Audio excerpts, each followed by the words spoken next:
Hey guys, so in my last video, I talked about how I left my ex. Um, Physically, I left him. However, mentally, I was still torn between he can get better and I need to move on. So during these next couple months, we were talking back and forth, and when I would have to drive through the city he lived in to go to my drill, I would stop the next 2 months, so February and March. Also, I left in January. January 26th, I left. However, I paid February's rent because he didn't know I was leaving. I didn't want to put him in a tough spot, and I wanted him to be able to keep the lease. By March, he lost our apartment, he lost his job, and his car. So, February, it was the first weekend in February, so it was fairly soon after I left. He decided, well, we both talked about it. We decided that um, he needed to seek intensive mental therapy. So we decided on this program, and it was a 72-hour program that he would receive constant therapy, that he would be in there. And we agreed to this. So when I went up, I was going to take him there, and he didn't want to leave that night. So we decided, okay, well, you can leave in the morning. Let's just, spend this time together, I guess. And I didn't want to push it to make him angry. So I just kind of tried, okay, well, let's pack your stuff tonight. And he was packing really slow. And then in the morning, his car got repossessed. So he came with me on my drill weekend because I figured my two options were leaving him here to stew and get more agitated without a car, or bring him with me and at least distract him a little bit. So the trip was okay, of course, we didn't do anything really. So then I brought him back, stayed a couple days so that he could go get his things out of his car. And then he started freaking out, telling me that I wasn't letting him get his money so that he could get his car out. So it turned into a big problem where he started breaking everything in the apartment. We had a 2-inch thick glass table. He broke that. There was papers, glass, everything all over the floor. There was no carpet anymore. It was just a shattered mess. So, prior to this altercation in the car, he was kind of losing his mind. He was telling me how he was going to kill himself. He had my gun that he had taken out of my glove box, and he told me he was going to kill himself. He was going to shoot himself right in front of me so that I could watch him bleed out and die and know that it was my fault. Then he was very, very vivid in the description of killing my entire family in front of me and making me watch them die. And then he would kill me or himself. I forget which one it was first.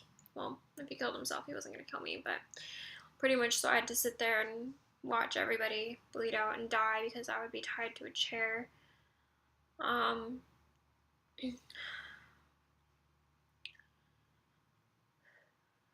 Then he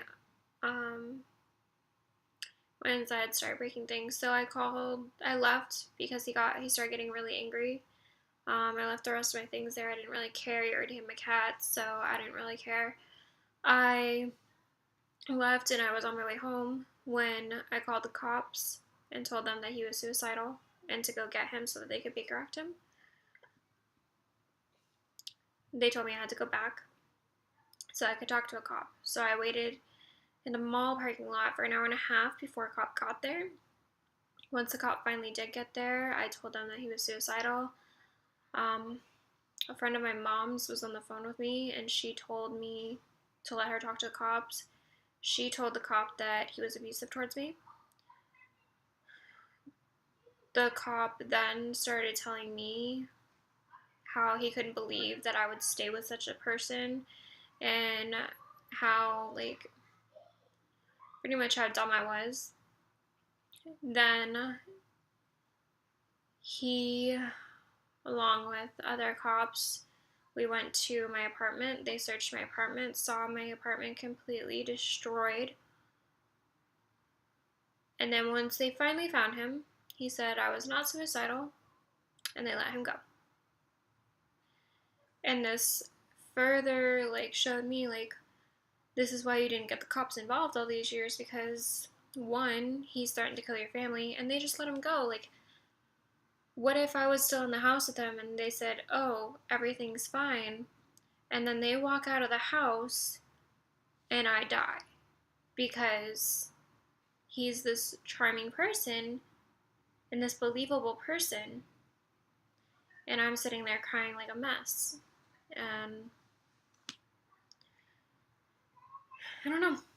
So the next month, I think I helped him move his things, got the rest of my things, and he made me have sex with him.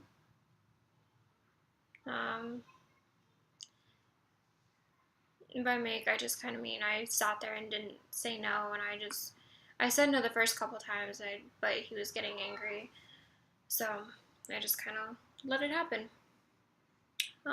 That's one thing I didn't talk about in the rest of my videos that I wanted to talk about.